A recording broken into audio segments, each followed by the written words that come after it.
Imagine typing in a search box and every single keystroke triggers an API call. That's a performance disaster waiting to happen.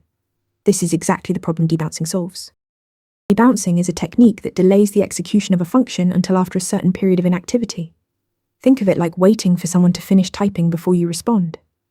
Without debouncing, rapid events like keystrokes or window resizes would trigger your function dozens or even hundreds of times per second.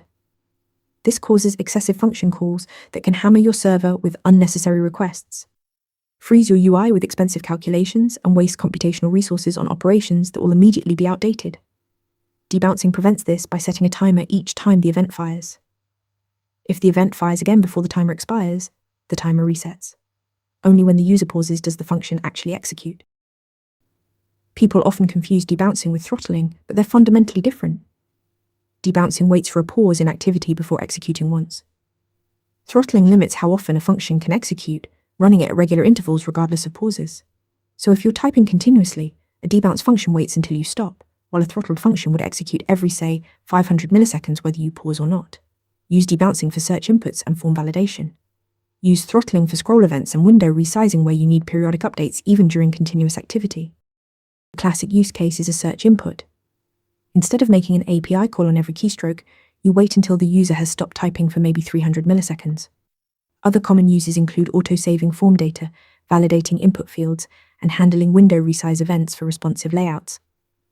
The basic implementation uses set timeout and clear timeout. When the event fires, you clear any existing timer and set a new one.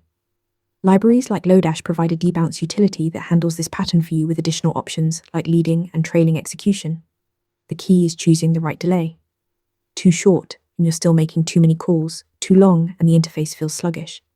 300 milliseconds is a good starting point for most use cases. Remember, debouncing waits for quiet before acting. It's your go-to solution for optimizing event-heavy interactions like search inputs.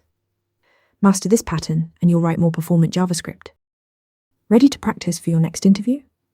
Interview Mentor lets you answer real questions just like this one.